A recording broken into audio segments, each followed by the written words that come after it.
pretend to be clever and they pretend to be rational and they pretend to throw out terms which they don't understand, then how dare they claim they are rational when they can't give an explanation for the origin of reason? When I, as a Muslim, I can say, well, do you know what? Have a good day. If you want to pretend to be clever, that's absolutely fine, but you can't even give an explanation for the origin of reason. Okay, so what sort of explanation would satisfy you? Wait, I never said there's an explanation that's going to satisfy me. No, not any. I said there is no satisfactory explanation from your perspective when you guys pretend to be so clever. Okay, but you said it was impossible, correct? From a naturalistic point of view, yes. Okay, so can you demonstrate why that's impossible? Okay, I'll demonstrate not why I think it's impossible, but why philosophers of science like Alex Rosenberg believes it's impossible. You tell me. Okay? You're throwing out names, but just okay. Here's why. If I want to survive, because all that they actually have in terms of a worldview, are you paying attention? Yes, I am. I'm making a note here. All that they have is survival and reproduction as an explanation for biochemistry, genetics, anatomy, psychology, linguistics. That's all they have. So the problem comes when you try to give an explanation about true and false beliefs. That's one layer of problem. So say that mushrooms. Now some mushrooms are poisonous. Now you can survive on a false belief, which is that all mushrooms are poisonous. You can survive on that belief. So if you can survive on a true belief, and if you can survive on a false belief, how can you make a distinction between the two? You can't. So what the actual fundamental problem from that layer is, how can we say our mind is trustworthy when our mind wasn't geared for truth, but survival? Okay, so one of the ones that I've heard and is of interest to me that I'm studying is... Do you understand it, or are you socialized into it? I'm looking into it. No, are you socialized or do you understand it? Socialized means that I've just grown up with it, isn't it? No. Society is saying, woo, woo, woo, this thing's true, so you say it's true too. It's like sheeps following each other. Is that what you really think atheists do? I truly believe 100% that's exactly what they do, and I made that claim that you do that too. For 100% of the atheists? Yes. Well, I would... It's a social thing. It's a social thing. Because people study, like literally, they do have the curiosity to study. They read books, they go... Sure. So can I tell you one reason why it's totally false? This whole new atheist movement, based on this total nonsensical idea that there's no God. I'll tell you why it's totally false, and they're all sheep. Every single new atheist. I'm not referring to somebody who's confused about God. I'm referring to new atheism. Why they're a bunch of sheep is because of this. The book that they follow, the God delusion, the central argument that they follow in that Bible is a 6-step process, and that's called the central argument. And that central argument, it basically is this. Darwinism gives an explanation of biodiversity, so we don't need a designer to explain that. Therefore, the conclusion that Richard Dawkins, their prophet, makes is their God almost certainly doesn't exist. Now, Charles Darwin himself would have disagreed with that conclusion. This is why new atheism is based on a falsehood. Darwin was never an atheist. He was a deist. He believed there was a God, but not a personal God, not Christianity or Islam or anything like that. The last decade of his life, because of the problem of evil, he became an agnostic. But he still said, my beliefs about God fluctuate. Sometimes he's a deist, sometimes he's an agnostic. So this whole movement online that you see, all these videos that you see, all these people that you say, oh, evolution's true, therefore there's no God, or Darwin got it right. Even the founder doesn't agree with that. Plus, Richard Dawkins in an interview, do you know what he said? He was sitting with Lawrence Krauss. He said, there's a perception that if you believe in evolution, you have to be an atheist. This perception's false. Because this fluctuates. One second. Because this perception, the perception exists that because evolution is true, therefore there's no God. He says that this perception is wrong. But because this perception exists, that to believe in evolution you have to disbelieve in God, he says all I have to do is prove to people that evolution is true, therefore God doesn't exist. So he is feeding on the ignorance of people. But that's not 100% of the atheists. Okay, this is a new atheism. New atheism. I'm not referring to every single Tom, Dick and Harry who's confused about God. I'm referring to new atheism, which I believe Rob is part of. Well, okay, so I don't. Are you part of that? I don't subscribe to that. So no. Oh, that's great. So you should ask. So when you refer to people like Essence of Thought, when you refer to people like Aaron Ra, when you refer to people like Richard Dawkins, they are. Well, I didn't refer to Richard Dawkins, did I? No, Essence of Thought. Jerry Coyne, sorry. Jerry Coyne. Okay, Jerry Coyne is. Jerry Coyne is what? He's a new atheist. Your claim about a new atheist, yeah. No, he is one. If you say so. I don't know what he So is Aaron Ra not one? You tell me. I don't know. Okay, so when they have conferences... What's the difference? Well, it's a new brand. It's an old idea. By the way, it's an old underwear or whatever. They just cleaned it out and they just want to start wearing it again. It's nothing new. The only difference between the new atheists and the old atheists like Nietzsche is this. Nietzsche was honest because he understood from a naturalistic point of view, words, meanings, actions are all meaningless. This whole universe, just how irrational as it is, if an apple falls off a tree, falls on a tree and cuts in two, it's a rearrangement of atoms. Likewise, if I bludgeon myself with a hammer, there's no difference because it's rearrangement of atoms. That's why neo-atheism is different to old atheism. Neo-atheism? The new atheism. New atheism. New atheism is different to old atheism because old atheism was at least not hypocritical.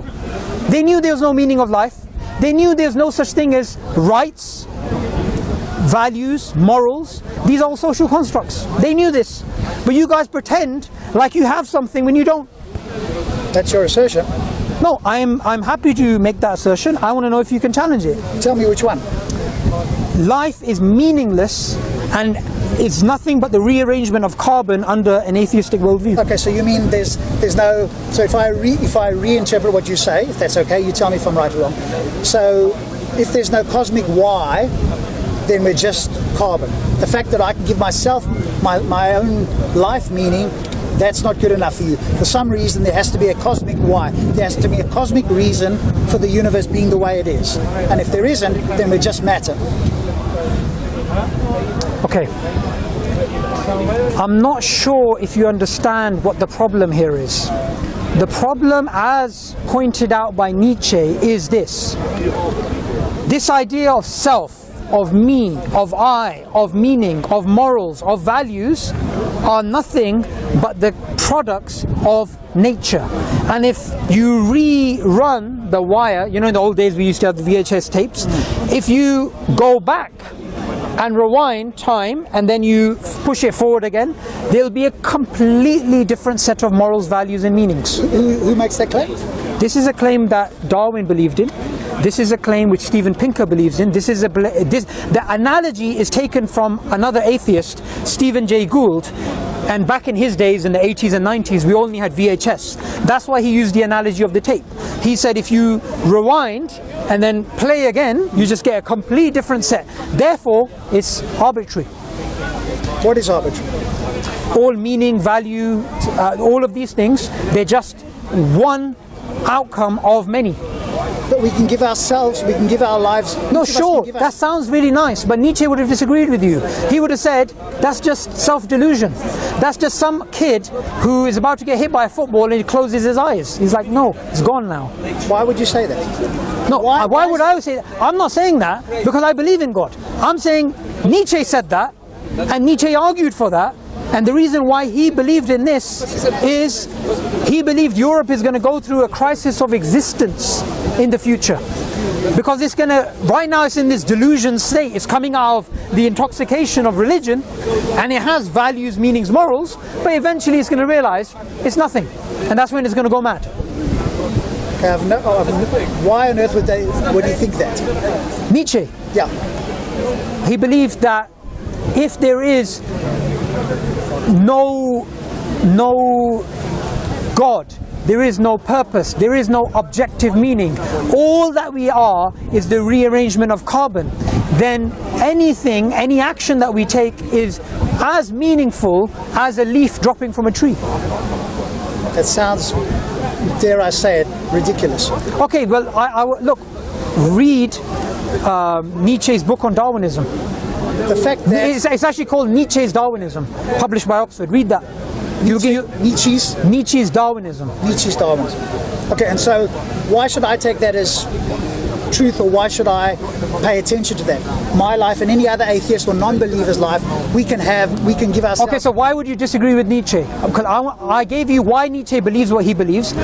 So if I was Nietzsche and you were here, how would you explain how your worldview is different to mine, firstly? Is your worldview as Nietzsche a theistic worldview? No, he was an atheist. How was he an atheist? Of course he was an atheist. Right. Okay, so how is your worldview different to mine? So I would say to Nietzsche, well, I can give my life meaning. I can have interactions with people, I can try and find truth, I can go for love, etc., etc. What's wrong with that? He would say this is just dopamine. Why would he say that? Dopamine is a chemical I know what dopamine is. Right? Why would he say that? Because that's what it is. Why would he say that? What justification is for... In other words... That's science. Is he claiming... Right? You love science, right? Sure. So love is a chemical. Partly a chemical, but it's an interaction with the brain, isn't it? And right. You have a chemical here, and you give it a label. Right. So it's all chemicals. No, it's not all chemicals. Well, it is chemicals in a sense. Wait. Hang on a second. Because not just life is. This is. Look. Tell me if I'm wrong, but I seem. Look. When you say you're an atheist, I'm assuming you believe that biology can be broken down into chemistry, which can be broken down into physics, which can be broken down into maths. Because that's the standard view of the atheist. Thank you for nodding. And I'm guessing you're an atheist. If that is the case, then what's wrong with all of our feelings being just chemicals? Because you sound like an upset atheist. Like an upset atheist. You don't like the idea that it's all chemicals. Is consciousness chemicals? Well, firstly, there's different definitions of consciousness, and it depends whether you believe the hard problem of consciousness exists. So that's a different issue. I don't know if you believe in that. I'm not entirely sure, but I do know that we have consciousness. Would you agree? Well, consciousness is... Of course, but it depends what you mean, because according to some people, consciousness is the brain at work. According to other people, consciousness is a part of the universe, panpsychism. According to other people, emergent materialism. Now's the time to bring it in, because actually we're talking about something correct, in the correct context. So it depends what you actually mean, but from a biochemical point of view, life breaks down to biochemistry from your point of view, even consciousness, if you're a pure naturalist. I don't know that it breaks down to biological as a naturalist. I can't say that for sure with consciousness. Well, because we don't. That's what atheism entails, unless you're not an atheist. I am an atheist. Okay, so you believe in naturalism. Things are natural, correct? So I'm a methodological naturalist. Yeah. You're a methodological naturalist? So am I. I thought you were a philosophical naturalist. No. So you don't believe everything can be broken down into nature? I believe that nature, or the world around us, is what we can investigate. Outside of that, I don't claim, and I never have here at Speaker's Corner, that a god or gods is impossible. I say I don't believe in it, and I reject the theist claim. So why are you trying to give an explanation of reason, of evolution, of these things naturalistically? Because that seems to be the most reasonable way. What other explanation am I going to give? Something outside of the universe? No. The question is this. Whenever you want to use nature, whenever you want to use methodological naturalism, you're going to say, okay, let's try and work out things naturalistically. Correct. That's absolutely fine. Yeah. But your claim is very different, because your claim is atheism. You believe there is not a God. I believe there's not a God. Now, with science explains how things work, not why things exist in the first place. That's metaphysics. So when it comes to God is an explanation of why things exist. Okay, but science can explain how things work. So what's your problem with God then? You want to ask my problem with God? Yeah. Okay, so many things. One is, I think it's which God, by the way, before we carry on? Okay, Darwin's God, deistic God. Deistic God is less, I've got less of a problem with a deistic God. It still has to overcome a burden of proof for me for existing. But a theistic version of a God, and let's use your one, I've got a lot more problems with. Go ahead. Sure. So I think your God is irrational, immoral. There's contradictory omni-properties as well. Okay, wait. Let's go with the first thing you said, irrational. Yeah. You believe it's irrational to believe in God? No, I didn't say it's irrational to believe in God. I said God, the concept of God. Okay. Your concept of God is now, irrational. and it's a good segue, what you just said now, to something that we spoke about half an hour ago, which is this. We spoke about the origin of reason being a problem for atheism, right? You're saying the belief in God is irrational. Let me link these two and tell you something which I want you to challenge. The existence of God is the only explanation for rationality.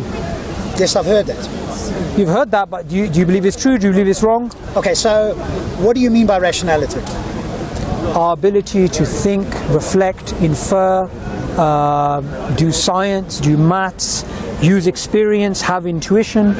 Okay, so and your claim is that the only way we can account for this is through God? Yeah. Okay. So that's again where I would go back to emergent materialism or evolutionary reliability. Okay. Reliabilism. Please, Rob. I was a Quaker, and you're going to turn me into a speaker's corner shouting guy again. Do not use terms you don't understand. Origin of reason has nothing to do with emergent materialism. It has to do It's with consciousness. Okay, but it makes you sound clever, but it's got nothing to do with this. Subversion. Throw it out. Stop shouting. Throw it out. I'm a Quaker, and you made me break my biscuit again. When you speak about the origin of reason, it's very clever to use terms that you don't understand. That's fine. But what you need to do is give an explanation, not give a mystery a label. So you asked for an account of rationality, yes? Here's my claim. Here's my claim. From an atheistic point of view, there is no explanation for the origin of reason. From a theistic point of view, there is. Not a deistic point of view or a theistic point of view, there is. Okay, and what is that? So there's two claims I make. So we're not going to speak about the atheistic. We're going to accept that claim. So your account, or you want me to give an account of rationality, yes? You've already shown you can't do that, so let's move on to my claim. No, let's not do that. Let's not do that. What is rationality based on? What is it based on? What's the foundation of rationality? Like I told you a few minutes ago, there's a whole bunch of definitions of rationality. Where does it actually reside? The ability to reason, the ability to infer, what is the foundation of that? What do you mean? What's the foundation of that? Is the foundation for that our consciousness, our minds? Can a rock do Okay, wait 1 second. You keep doing this. You keep talking about things which are irrelevant to the discussion. Why do you bring in consciousness with reasoning? I want to understand what your foundation is. No, what you're doing is this, Rob. You're using terms which make you sound clever, but you don't understand them. How can you say the origin of reason is within consciousness? Can animals, because you want me to give an account of rationality, can animals rationalize things? Okay. Or is it only humans that can do it? No, animals can reason too. How on earth, wait, 1 second. How on earth do you think they make these amazing beehives? Don't jump. No. You asked me about rationality. Don't talk about reason and rationality. They're different. You said, how do they reason? I'm asking you rationality. You said to me, reason and rationality are different. How so? You asked me about rationality. Yes? Reason and rationality, how are they different? Just wait. You asked me about rationality. Yep. And you said to me, I don't have a foundation. I want to know from you. Yeah, you have no foundation. Yes, so I want to understand from you, what is rationality based on? Once we get down to what you believe rationality is based on, now we can have a conversation, because it's a term that's just floating out there. So give me the foundation. Is it based on a conscious mind? Okay, let me just take it this way. Not only I'm gonna just to save time, I'm gonna give you the full beans, and if you want to challenge it, you can challenge it. We have, as human beings, certain qualities. One of the main qualities that we actually have is the ability to reason. Now, the ability to reason is the thing which is going to lead you to truth or lead you to falsehood.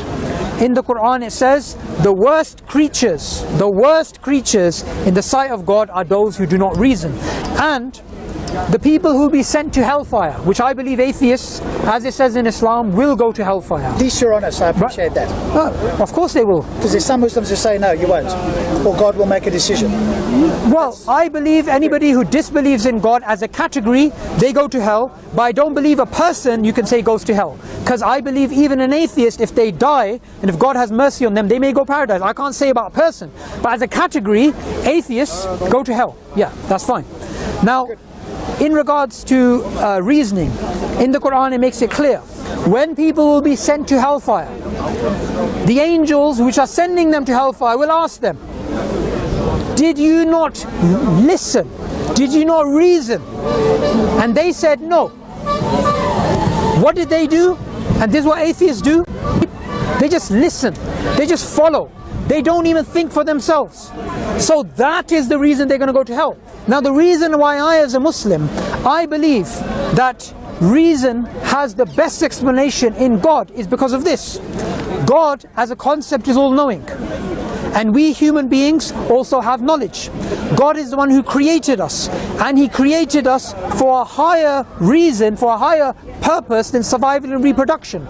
So the problem, the quagmire that you're in, is that how do you distinguish between false beliefs and true beliefs when both help you survive? But as a Muslim, I'll say that's nonsense. I'll say truth is not a mechanism, truth is not a concept that we derive to help us survive.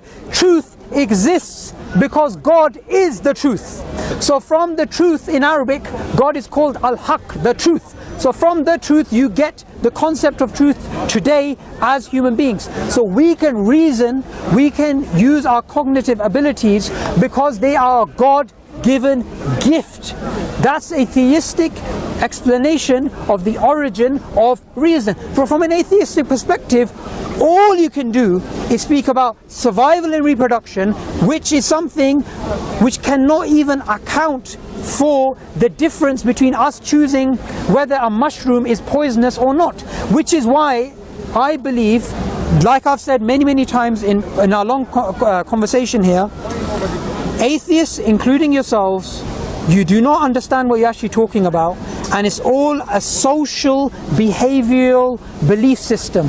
Somebody is walking, they see there's a shop which is very busy, they see another shop which is not busy, social proof, they walk towards the crowd where there's more people. This sheepish behavior is exactly what atheists actually do, which is exactly what you are actually doing here in Speaker's Corner. And what I want you to do is this: whether it comes to the origin of reason, whether it comes to Darwinian evolution, whether it comes to the existence of God or the non-existence of God, I want you to just be honest and say, I'm a sheep, I believe because other people believe. It's much more honest for you, it's much more honest for you, Rob, to do that than to half pretend, well, I'm sort of reading a book on evolution but I believe it to be true. I would actually respect you so much more if you did that. Good, well, May I interject? Just This guy thinks he's different. look.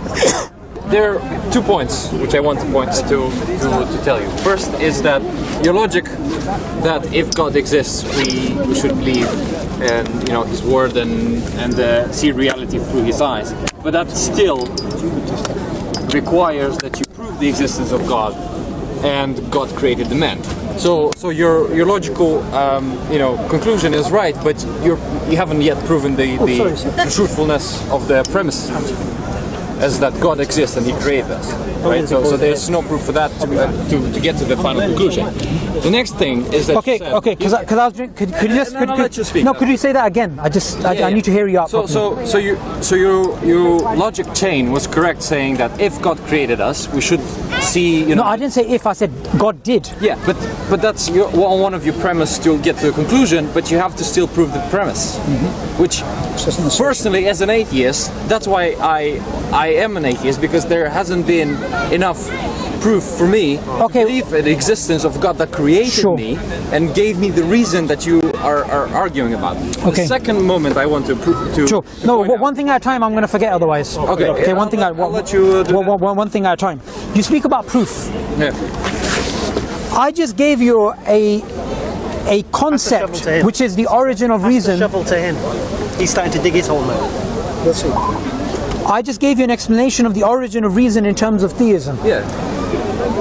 And what I did is I not only gave an explanation of the origin of reason according to theism, I also said it is impossible from an atheistic perspective to have an explanation for the origin of reason. Now you say proof, right? How can you use a term like proof when the term proof assumes rationality? Rationality doesn't make sense unless God exists. So the only thing that you have is this. You only have two possibilities right now. You can either say, yes, rationality does exist, the origin of reason does exist, and it's because of God. Or two, you can say it doesn't exist and this argument doesn't make sense, but then the word proof is meaningless. But then you're saying that I, as an atheist, I cannot reason just because I don't believe in God. But what is reason? Like the understanding of the consequences of your action? Is this like reasoning? Would that be considered reasoning? That you understand the consequences of your action. That is the basic factor for me. That is one process of reason, yeah. And why is? But what I'm saying is this. Look, let's just boil down to this, right? Okay. When people say, "Look, I'm an atheist. I need evidence. I need proof," but for them to ask proof, they're using their reason. Yeah. They're using their rationality, and they cannot account for their rationality except by God. But that is fine. So what they're actually doing is this: they're asking for evidence, but them asking for evidence is evidence for the existence of God, but they don't realize it. No, you're going in a kind of a circular type of argument. Yes. That it does like. Okay, let me make it clear for you. I'm going to put it in another way, which is this: no God, no reason to trust your reason. Okay, so that's basically another way of saying what I just said. So you're saying, which is what I'm saying right now is exactly what people, atheist philosophers of science, when they speak about the origin of reason, this is what they're actually referring to. If naturalism is all that we actually have, we can't trust our reasoning capabilities. We have no explanation for it. Yeah, but that doesn't mean that you have to put God as an explanation for it. Okay, but you got two choices, yes or no. Either our reasoning abilities are trustworthy. No, if no is the case, everything we're saying is gibberish.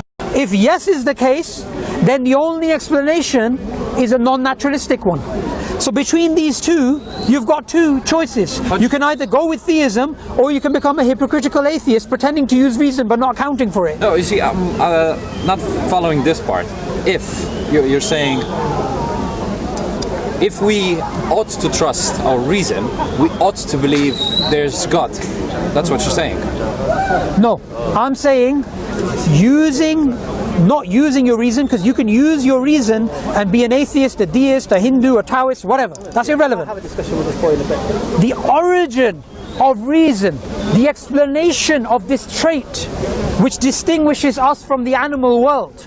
The other animals use reason, but our ability to go to space, to do quantum mechanics, to do all these things, this amazing quality that we actually have, which is far beyond what survival and reproduction requires. Survival and reproduction, just E and mate, E and mate, E and mate, that's all it is. But we know as human beings, some of the most smartest human beings, they didn't use their reasoning abilities to survive and reproduce, such as even Richard Dawkins. Now Richard Dawkins is supposed to be a clever guy, atheists love him. How many children does he have? One, from one wife. But that doesn't make sense from a Darwinian point of view. He should be bonking women all the time. If someone asks you, how many children do you have? I lost count. That is what Darwinian prediction would show. Yet he spends a lot of his time writing books against religion, but his writing of books against religion makes no sense from a Darwinian point of view. Why do you call it against? Okay, no, I understand what you're saying. Do you understand? I understand what you're saying, but well, it still fits in my model of how we evolve as a species, as a society. Of course, well, it is.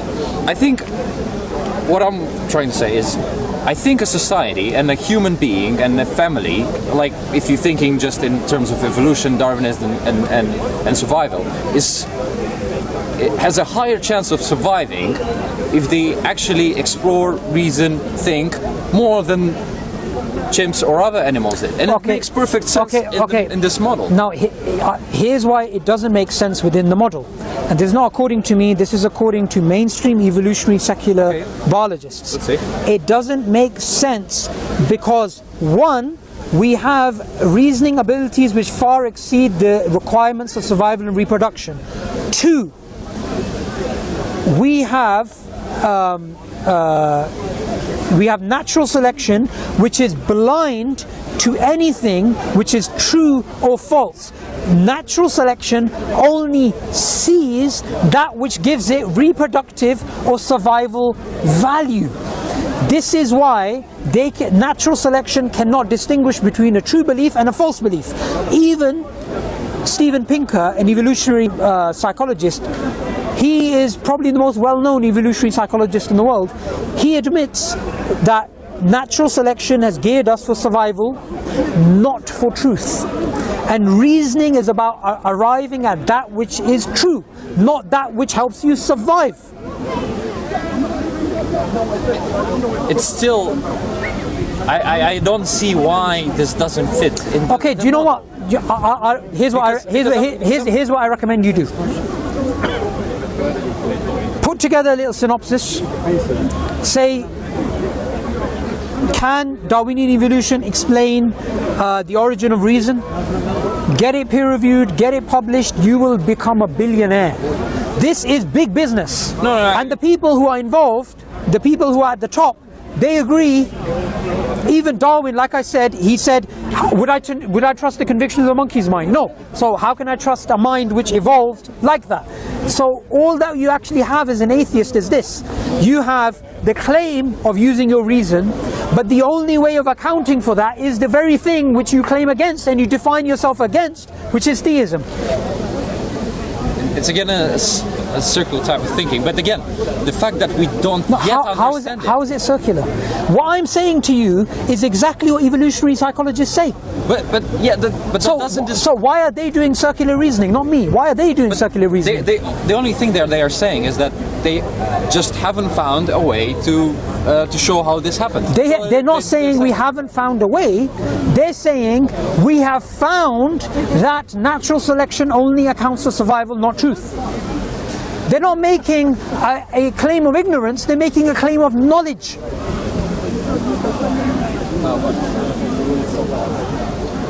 Okay, I will stop at this point because that's my limitation of knowledge, but I'll have to go back. Evolutionary psychology, do you know what?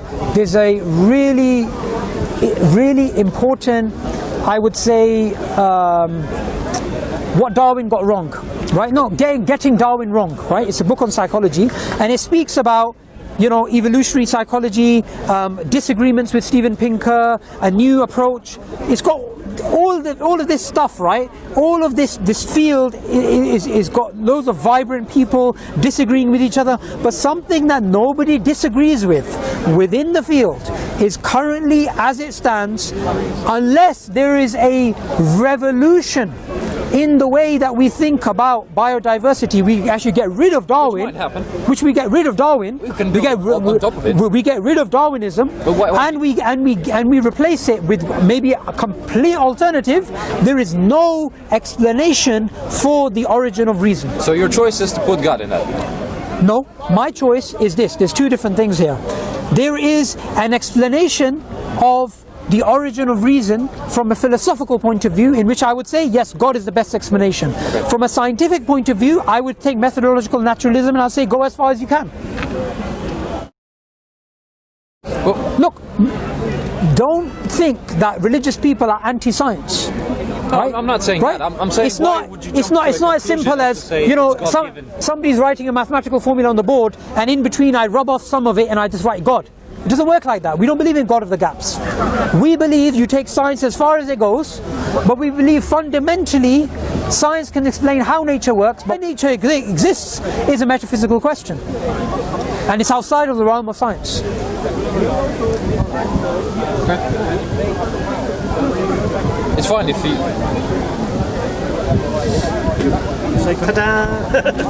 But we didn't have any...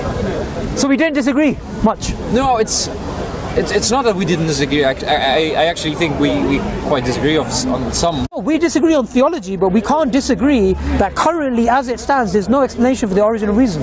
Yeah, but what I'm saying is I'm fine with it, and I'll just wait for another 50, 100 years or whatever there is to wait for the answer. But the thing is this. There's two different things here. There is a scope. So science is based upon mathematics and right. Now, science cannot give you an explanation of mathematics. You need pure logic for that, right? Okay. Science is based upon logic and based upon maths. Yes. So you can't use science to explain the thing that it's based upon. The origin of reason is a foundational problem, and from that you get the scientific method.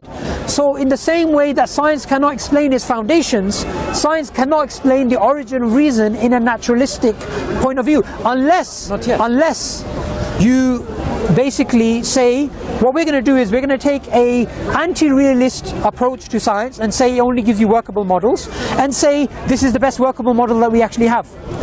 But you can't say it's true, you can just say it's a workable model. Yeah, I totally agree with that. That's how, you know, you get to some models indeed that describe the reality.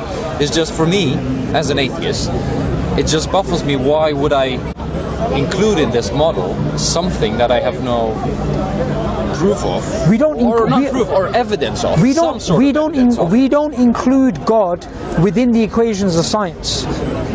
God is the one who gave us the ability to reason. God is the one who gave us the Quran. He's the one who gave us the guy who's a Quranic scholar who came up with a scientific method. Science is a way of discovering knowledge about how the world works. We don't go within the equations of science or the sentences of science and rub out a few things and write God. We don't do that. We stay outside of that. We understand that science is an application of reason to the natural world. We go wherever science actually goes. Now what we're actually speaking about when it comes to atheism or theism is not science. We're speaking about metaphysics. It's fine. Which is a different thing. But now the thing is that very so often religious or theists or even books of religion claim to know how things work. They give a model of how things work or show it, and then you had this rebuttal to Rob saying, you know, we had smart people 1,000 years ago, and you can't say, you know, that they were stupid people. No, they were smart people, but their model was based on something that, you know, it was based on putting God in many instances, as saying, we're sick because I'm sinful. No, but not everybody did that. And the people who actually, what they actually did is they didn't didn't distinguish between science. Well, there was no science then, but you know, the natural world, and metaphysics. Yes. So it all became kind of like, you know, cause and effect. Is there even such a thing as cause and effect? Or is it that in between an angel comes or something like this, right? So I would say these are people who got their wires mixed up. They confused, they started adding God into areas where the explanation of God is an explanation which is not in contradiction with a naturalistic explanation. So I'm just going to give you something, right? So in the Quran, in chapter 67, which is the dominion, it gives an example of this sort of relationship. Now what it basically says is this. If you just bring up 67. It says, God says, do you not see the birds up in the sky, flapping their wings? None holds them up except God. Okay. Now this verse has two types of explanation. It has a mechanical explanation and it has a metaphysical explanation. Surah Mulk. Yeah. Where's the verse on the bird? It's on the kafir. It's near the beginning. So it's giving you two types of explanation. So I, as a Muslim, the way I approach science is this. I approach science not as something which should take somebody away from God, and which is something which really annoys me when people try to use science as a tool to get people away from God. Science is a way of worship for me, because discovering about the world, understanding about the beauty of the world is something which should bring us closer to God rather than further away from God. Just recently I was reading about a beetle, and this beetle actually has these two liquids. It's called a bombardier beetle, right? It's got these two liquids in its butt, whatever it is, right? Yeah. And what it does is it has this explosion chamber. It sticks them in there, an explosion happens, and boom, it attacks its opponent. Yeah. Now when I look at that, it reminds me of the creative power of God. Yet we have people today who, when you try to look at nature and try to remember God and think, you know, look how amazing nature is, you have people who say, no, you can't do that because Darwin showed that there's no God. Or Darwin showed that you can't reflect about nature in that way. That's a silly argument. That's a silly argument. That's all I'm arguing against. Yeah, but the other thing is, what say Darwinist theory comes in is from idea, say, in Christian, I don't know the Quran story, but in a Christian religion is that, you know, a female came out from a rib of a man. Yeah. So that sort of gives you a model of how things happened, which in that case, evolution says, it's probably not, because the model that we have shows that it's highly unlikely, and the understanding we're having, and there's no proof to show that this has happened, or let's say there's no any sort of evidence, like even that can show that. Two different things so here. That's right? Okay, two different things here.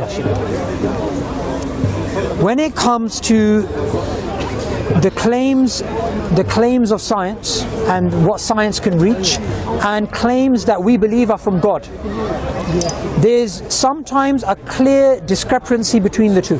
Okay. Now, when it comes to Darwinian evolution, theologically as Muslims, we know that it's based on a probabilistic framework with assumptions and disputes, but let's leave that aside.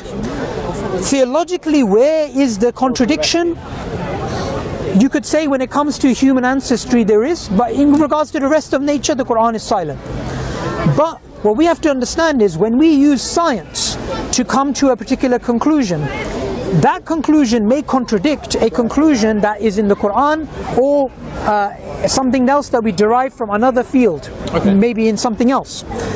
Now, just because there's a contradiction doesn't mean you say, right, this is wrong and this is right, or this is right and this is wrong, or both are wrong, or whatever. You can actually take an epistemic approach and say, well, science gives you workable models, and which are then falsified, and you know, science is progressing and it's changing over time. And we even have the case just about 70 years ago where there's a direct contradiction between science and the Quran. All the scientists in the world believed in some sort of eternal universe, steady state model or whatever, right? They believed in something like this. Einstein included it within his theory of relativity. Now, that contradicts the Quran, because the Quran says the universe has a beginning. Now, if I was a Muslim alive during the time of Einstein, I wouldn't go around challenging every single physicist. I would say, well, that's your science, you have a workable model, and that can change. Now we have Big Bang cosmology, which is in line with the Quran. Tomorrow, in 50 years' time, they could go back to the steady state model.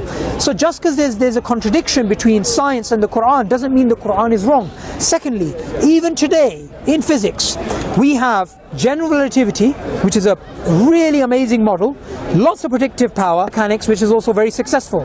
Fundamentally, they both contradict each other. Yet scientists don't say, I'm going to reject general relativity and I'm going to go with quantum mechanics, or they don't say, I'm going to go with quantum mechanics and reject general relativity. They say, let's see where both these horses go. So there's nothing wrong. They contradict each other. Well, they do, fundamentally.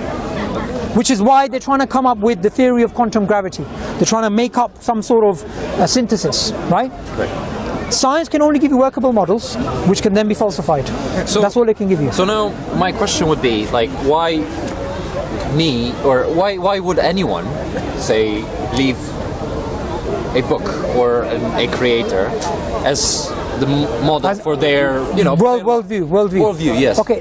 The thing what you have to do is, you have to first go back to the belief in God, because without the belief in God, no claim makes sense from that perspective. So the question fundamentally is this: is there a God? For me, I would say God is a self-evident reality. God is not something which needs evidence. I have the concept of right and wrong within me. Right and wrong is not within a test tube. I don't have to measure it. You can't get a pH level of right and wrong.